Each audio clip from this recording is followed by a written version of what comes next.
कधी कधी तुम्हाला असं वाटतं सुसाइडल टेंडन्सी सुसाईड करणाऱ्या 90 to 95% लोकांना माहीतच नसतं की ते आज सुसाईड करणार आहे. 95%. 5% लोक अवेअर असतात, त्यांना माहिती असतं की ते आज सुसाईड करणार आहे. कारण सुसाईड टेंडन्सी ही एका दिवसाची गोष्ट नाही, 2 दिवसाची गोष्ट नाही, ती एक प्रोसेस आहे. आणि ही प्रक्रिया गेल्या महिन्यापासून, 2 महिन्यापासून, 3 महिन्यापासून, वर्षापासून, 6 महिन्यापासून असते. गेल्या 3 महिन्यापासून त्या व्यक्तीचे जे थॉट प्रोसेस सुरू असतात तो तुम्हाला क्लू पण देतो. म्हणून जेव्हा तुम्ही गावामध्ये असाल त्या ठिकाणी तुम्ही असं एक उदाहरण तुम्हाला माहिती असेल. कोणतं माहिती आहे की सर मी त्या मित्रासोबत मी परवाच्या दिवशी बोललो आणि आज त्याने सुसाईड केलं. अहो तो खूप खुश होता. कळतंय तुम्हाला? आउटलेट. प्रत्येकाच्या लाईफमध्ये आउटलेट असणं खूप महत्त्वाचं आहे. तुम्ही बातम्यांमध्ये किंवा तुम्ही न्यूजपेपरमध्ये तुम्ही वाचलं असेल की अमुक व्यक्ती खूप प्रतिष्ठित होती आणि त्यांनी सुसाईड केला. भैरवजी महाराज अध्यात्मिक गुरु होते, मोटिवेशनल स्पीकर होते, मोटिवेशनल गुरु होते. लोकांना त्यांच्याकडे पाहून त्यांना चांगलं वाटायचं. कळतंय? आणि त्यांनी सुसाईड केलं. कळतंय? आपलं वाटतं की इतकं सारं मोठा माणूस आणि कसं सुसाईड करणार आहे. मित्रांनो, आउटलेट. कधी कधी आपल्या मनामध्ये जे विचारतात, जे निगेटिव्ह थॉट्स आहेत, जर तुम्ही इतरांजवळ एक्सप्रेस नाही केलं ना, बघा ना, अनेक वेळेस तुम्हाला एक्सप्रेस केल्यानंतर भारी वाटतं, चांगलं फील होतं की नाही असं. पण ज्या वेळेस तुम्ही कोणाकडे एक्सप्रेस होत नाही, तुम्हाला जड आणि अडकल्यासारखं वाटतं. पण एक्सप्रेस झाल्यानंतर तुम्हाला चांगलं फील होतं. पण कधी कधी मित्रांनो, जर एक्सप्रेस झाल्यानंतर सुद्धा तुम्हाला चांगला फील होत नाहीये, बरं वाटत नाही, तर मग मात्र ती एक मानसिक समस्या गंभीर असू शकते. कळतंय? बघा, आता पावसाळ्याचे दिवस आहे. पावसाळ्या दिवसामध्ये धरणाची काहीतरी स्पेसिफिक कॅपॅसिटी आहे. कॅपॅसिटीनुसार त्या ठिकाणी पाणी आहे. जर त्या धरणाच्या कॅपॅसिटीच्या वरती जर पाणी झालं आणि जर दरवाजे जे आहे धरणाचे ओपन नाही केले वेळेवरती, तर ते धरण फुटेल की नाही तुडुंब भरून. त्याचप्रमाणे तुमच्या मनाचं सुद्धा आहे. तुमच्या मनामध्ये येणारे निगेटिव्ह विचार, नकारात्मक थॉट्स, बरोबर, जे इमोशन्स, हे जर तुम्ही रिलीज नाही केले, एक्सप्रेस नाही केले, तर ते धरणासारखं तुडुंब भरतं आणि एखादा व्यक्ती त्या लेवलला जाऊन सुसाईड पण करू शकतो. नैराश्यामध्ये जाऊन. सुरुवातीला डायरेक्ट व्यक्ती सुसाईड नाही करत, तो अगोदर त्याला चिंता वाटायला लागते, मग तो नैराश्यामध्ये जातो. नैराश्य नावाचा मानसिक आजार त्याला होतो आणि मग पुढे जाऊन ते नैराश्याचं रूपांतर सुसाईड ॲक्शनमध्ये होतं. ओके.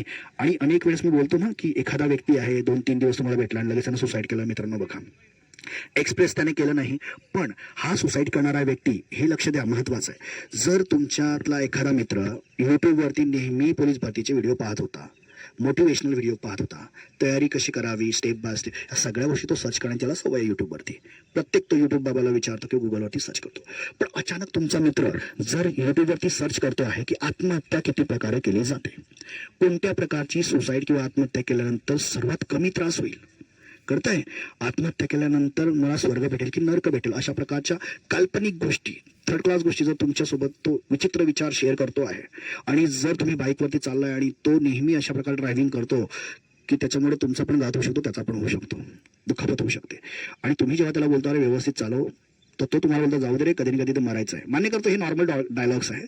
पण नेहमी जर त्याचे सेंटेन्सेस मरणाचेच आहे, दुखापतीचे आहे, मरणाचे आहे, तर मग मात्र ते सुसायडल टेंडन्सी. मित्रांनो, कळते तुम्हाला?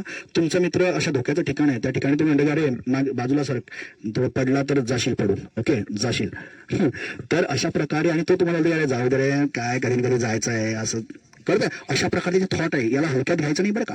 कोणी जर तुमचे मित्र म्हणत असतील किंवा तुमच्या गावाकडचं कोणी माणूस आहे, सर तो तर 4 वेळा सुसाईड करायला गेला रेल्वे पट्टीवरती आणि काही नाही सर, तो वापस येतो परत, हॅलो, त्याला हलक्यात घ्यायचं नाहीये. जरी ते नाटक असलं तरी हलक्यात घ्यायचं नाहीये. कारण माझ्या चेहऱ्यावरती नाही, कोणीच डायग्नोस नाही करू शकत की बाबा याची सुसायडल प्युअरली टेंडन्सी किंवा नाटक करतोय. हलक्यातच घ्यायचं नाही. सुसायडल टेंडन्सीच्या बाबतीत तर हे मुळीच नाही. कळतंय मित्रांनो? 4 वेळा जर तो वापस आलाय ना, तर त्याच्या मनस्थितीमध्ये बदल झालेला असतो, म्हणजे फ्लक्च्युएट होत असते मनस्थिती, त्याचं माइंड. कसं त्रिलोपट्टीवरती सुसाईड करण्यासाठी जातो, एक मन त्याचं म्हणतं की तू जम्प कर आणि सुसाईड कर, एक मन म्हणतं की नाही अजून वेळ नाही आलेली, कळतंय, अजून बारी वेळ आली नाही, अजून नाही करायचं, आपण नंतर विचार करू. अशा प्रकारे त्याच्या मनाची द्विधा मनस्थिती होत असते आणि म्हणून तो वापस आलेला असतो. पण 5व्या वेळेस त्याला कोणी आवरायला जात नाही, कोणी त्याला घ्यायला जात नाही, कोणी त्याला अडवत नाही, आणि होतं काय, बरोबर 5 वेळेस तो कार्यक्रम करतो आणि आपल्याला पश्चाताप होतो, रिग्रेट होतो की अरे यार बस, तो मला सांगितलं होतं त्याने पण मी गेलोच नाही. जर एखादा मित्र नेहमी तुम्हाला म्हणतो की यार मला जीवनामध्ये काही जगण्यात मला रसच वाटत नाही, असं वाटतं की हे जीवन संपवून टाकावं, मित्रांनो, प्युअरली ती सुसायडल टेंडन्सी आहे. कळतंय तुम्हाला?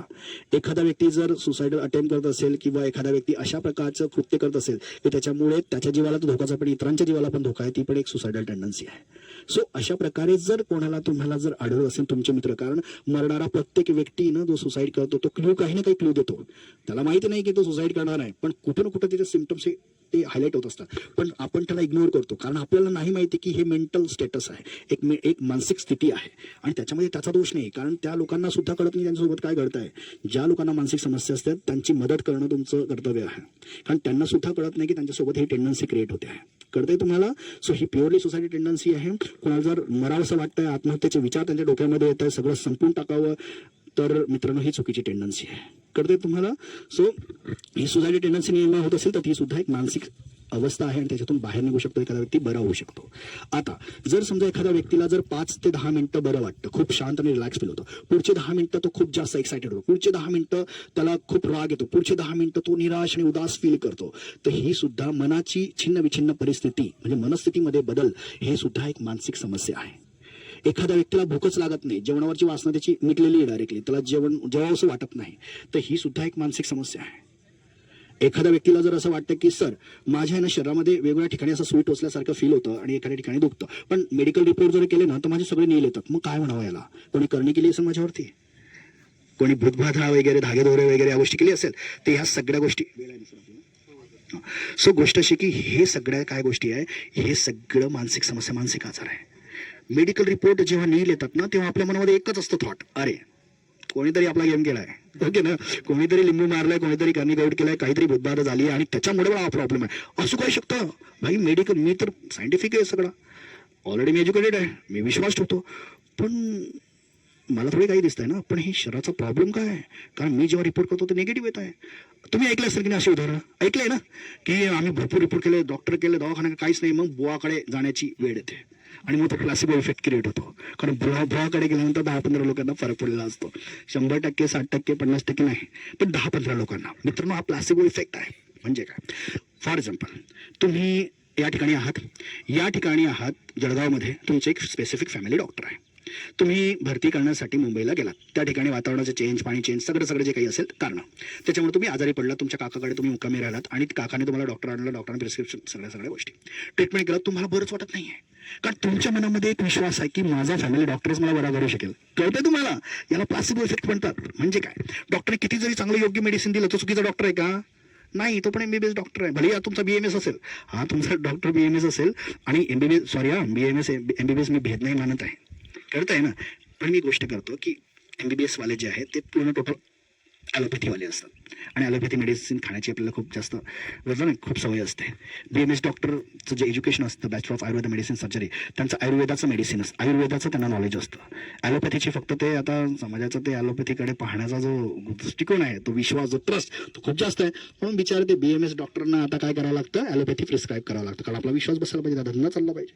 सो आपण काय करतो ना, भले तो BMS असेल पण आपल्याला त्याचंच मेडिसिन गुणकारी असतो. घरी आलं की खरंच डॉक्टर मेडिसिन देतो आणि आपलं बरं वाटतं. एकाच पॅरासिटमॉलमध्ये त्याने किती जरी भारी मेडिसिन दिलं ना, तर पॅरासिटमॉलमुळे काय होतं, पॅरासिटमॉलमुळे त्याला नाही का चांगलं फील होतं. एकच पॅरासिटमॉल काफी डायरेक्ट त्याला कळतंय आणि तो बरा होऊन जातो, पूर्णपणे बरा होऊन जातो. याला म्हणतात प्लासिबो इफेक्ट. म्हणजे काय? ट्रस्ट, विश्वास, बिलीफ सिस्टम काम करतं या ठिकाणी. तुम्हाला माहिती आहे मित्रांनो, आउटर मेडिसिन जे जातं ना आपल्या शरीरामध्ये, ते एक निमित्त मात्र आहे. खरा खेळ तुमचे न्यूरोकेमिकल्स करतात, त्याला न्यूरोकेमिकल म्हणतात. फॉर एक्झाम्पल, एंडोपार नावाचं एक मेडिसिन आहे, जे तुमची दुखापत, तुमच्या जर गुडघे दुखत असेल, पाय दुखत असेल, तर एंडोर्फिन नावाचं जे एंडोपार नावाचं जे काही दवाई, जे मेडिसिन आहे, ते जर घेतलं तुम्हाला बरं वाटतं, म्हणजे तुम्हाला आराम पडतो. एंडोर्फिन नावाचं केमिकल, एंडोपार नावाचं मेडिसिन जेव्हा तुमच्या बॉडीमध्ये जातं, रक्ताद्वारे तुमच्या मेंदूपर्यंत पोहोचतं, मेंदूमध्ये एंडोर्फिन नावाचं केमिकल रिलीज होतं आणि ते तुमची म्हणजे ते स्टिम्युलेट होतं. म्हणजे हे काय करतं, बाहेरून त्याला स्टिम्युलेट करतं आणि ते रिलीज होतं आणि मग तुम्हाला बरं वाटायला लागतं. कळतंय? बाबाच्या बाबतीत सांगण्याचा अर्थ हा आहे, सेम बाबाच्या बाबतीत होतं, धागेदोरे गंड्यांच्या बाबतीत होतं, की मला त्या बाबाची 15 लोकांची स्टोरी मी ऐकली असते. अरे 15 लोकांना फरक पडला बरं का, आपल्याला पण पडणार.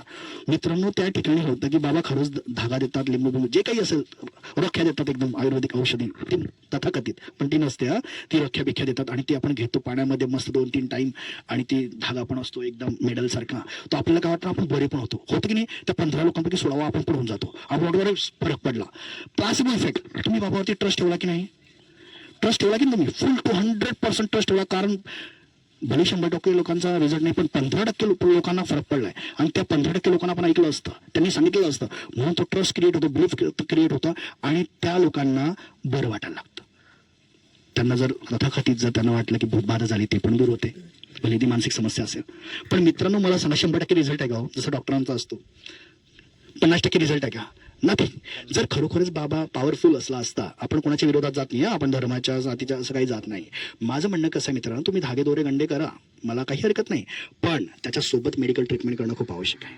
तुमच्या समाधानासाठी करा, कारण तुमचं मेंटॅलिटी चांगली असावी, पॉझिटिव्ह असावी, सकारात्मक असावी, त्याची साथ त्याला लाभेल.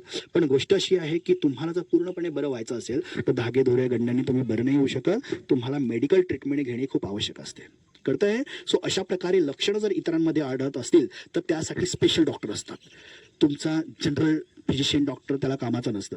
त्यासाठी तुम्ही जर त्यांना विचारलं जरी की सर मला खूप जास्त डोकं दुखतं, तुमची मेडिसिन घेतलं बरं वाटतं, परत मला हा त्रास सुरू आहे. मित्रांनो कदाचित चिंता आणि नैराश्यामुळे तुमचं ते स्ट्रेस असेल, ते डोकं दुखणं असेल, पण तो MBBS डॉक्टर काय करतो, प्रिस्क्राईब करून देतो मेडिसिन आणि तुम्हाला तेच देत बसतो. कारण त्यांना मेंटल हेल्थ काय त्याला माहिती असतं, पण त्याच्यावरती ट्रीटमेंट कशी केली जाते आणि त्याच्यावरती कोणते औषधं लिहून दिली जातात त्याला माहिती नसतं. कारण आम्ही MBBS डॉक्टरांचं पण आम्ही ट्रेनिंग देतो मेंटल हेल्थवरती. सो त्यासाठी स्पेशल डॉक्टर असतात ज्याला सायकॅट्रिस्ट म्हणतात. सायकॅट्रिस्ट म्हणजे मनोविकार तज्ज्ञ, ओके, ज्याला मानसोपचार तज्ज्ञ म्हणतात. सायकोलॉजिस्ट म्हटलं म्हणजे मानसशास्त्रज्ञ आणि काउन्सिलर.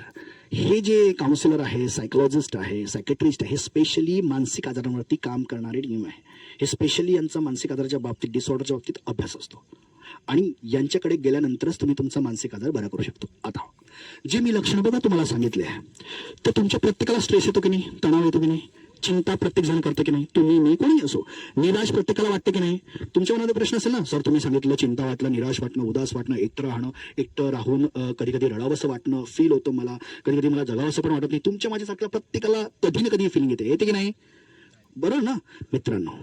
एक गोष्ट लक्षात ठेवा, अपवाद याला काय, कधी कधी चिंता वाटणं, निराश वाटणं, उदास वाटणं, कधी कधी जगावंसं न वाटणं किंवा कधी कधी कोणाशी बोलावंसं न वाटणं, नेहमी एकटं राहणं, ओके, कधी कधी कोणाशी इन्व्हॉल्व न होणं, कोणासोबत न मिसळणं, आणि कधी कधी बोलतात ना आपण की खूप जास्त दुःख फील होणं आणि रडायला वाटणं.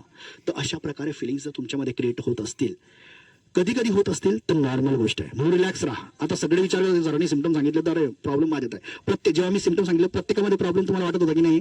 पण मित्रांनो एक अपवाद असा आहे की जर हे सिम्पटम, जर एकच इमोशन्स किंवा एकच फिलिंग्स किंवा एकच सिम्पटम जर तुम्हाला गेल्या 15 दिवसापासून सतवत आहे, गेल्या महिन्यापासून सतवत आहे, गेल्या वर्षापासून 6 महिन्यापासून आहे, तर मग मात्र तो आजार आहे.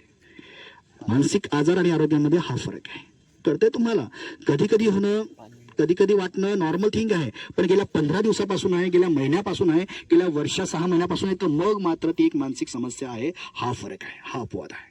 कळतंय तुम्हाला? अशा प्रकारे जर असेल तरच मग तुम्ही मेडिकल ट्रीटमेंट घेण्याची गरज आहे. एक आमचा एम्पॉवरचा एक नंबर आहे, त्या ठिकाणी एक्सपर्ट लेवलचे सायकोलॉजिस्ट आणि काउन्सिलर असतात.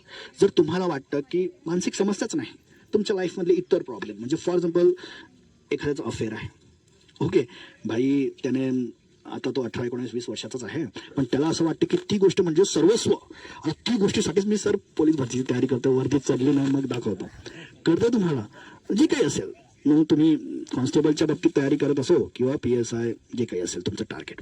सो वाटतं की आपण कधी, आता वरडे सर तुम्हाला या बाबतीत, डिपार्टमेंटच्या बाबतीत कधी जर त्यांना वेळ मिळाला तर तुम्हाला शेअर करतील की भाऊ ही जी काही तयारी करत असताना जो बाजीराव सिंघमचा जो आपला जो मोटिव्ह असतो आणि परिस्थिती असते आणि जो आपला पर्स्पेक्टिव्ह असतो ती भरती रिक्रुटमेंट करण्याचा, तो सगळा सिंघम चिंगम सारखा होतो जेव्हा खरीच जबाबदारी डिपार्टमेंटची येते. कळतं तुम्हाला? तुम्ही वन क्षेत्रातले मूव्हीज पाहिले असतील की एक साधा व्यक्ती, म्हणजे एक साधा जनरल कॉन्स्टेबल, त्याला इतके अधिकारी होऊन जातात त्या पिक्चरमध्ये, मूव्हीजमध्ये, की बापरे सगळं हँडल करतो तो, बरोबर. किंवा एखादा फॉरेस्ट ऑफिसर असतो. पण आपल्याला माहिती की प्रत्यक्ष सर्व्हिस करताना काय चॅलेंजेस आहे, माहिती का आपल्याला? ते चॅलेंजेस नाही माहिती. जेव्हा तुम्ही सर्व्हिसमध्ये येणार तेव्हा तुम्हाला ते प्रॉब्लेम्स येणार, ते ऑब्स्टिकल्स येणार, आणि मग तेव्हा समस्या क्रिएट होणार, मग तेव्हा स्ट्रेस येणार. समजते तुम्हाला ही गोष्ट? सो मी तुम्हाला हे सांगणं असं आहे की या वयामध्ये तुमचा प्रीफ्रंटल कॉर्टेक्स, तुमच्या मेंदूचा सर्वात समोरचा भाग हा डेव्हलप झालेला नसतो मित्रांनो. म्हणून कधी कधी वयाच्या 18व्या वर्षा असताना, 16व्या वर्षाचं किंवा 17व्या किंवा 20 वर्षाच्या असताना जेव्हा तुम्हाला प्रेम होतं ना, प्रेम हे प्रेम नसतं बरं का, हे प्युअरली अट्रॅक्शन असतं, ते प्रेम होऊच शकत नाही. कळतंय तुम्हाला?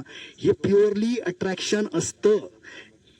कारण कारण कारण कारण गोष्ट ही आहे की त्यावेळेस ऑफकोर्स की सायंटिफिकली तुमचं डिसिजन मेकिंग पॉवर येण्यासाठी, योग्य डिसिजन घेण्यासाठी जे प्रीफ्रंटल कॉर्टेक्स तुम्ही सर्च जरी केलं ना एन्सायक्लोपीडियावरती इथे तुम्हाला दिसेल. प्री फ्रंटल कॉर्टेक्स जे तुमच्या निर्णय क्षमतेसाठी, तुमच्या प्रॉब्लेम सॉल्व्हिंगसाठी, नवीन लँग्वेज, नवीन गोष्ट शिकण्यासाठी, ग्रास्पिंग पॉवरसाठी, गोष्टी लक्षात ठेवण्यासाठी, म्हणजे एखाद्या व्यक्तीला करिअर ग्रोथ करण्यासाठी जे स्किल लागतं ते सगळं प्री फ्रंटल कॉर्टेक्स तो मेंदूचा सर्वात समोरचा भाग हँडल करतो.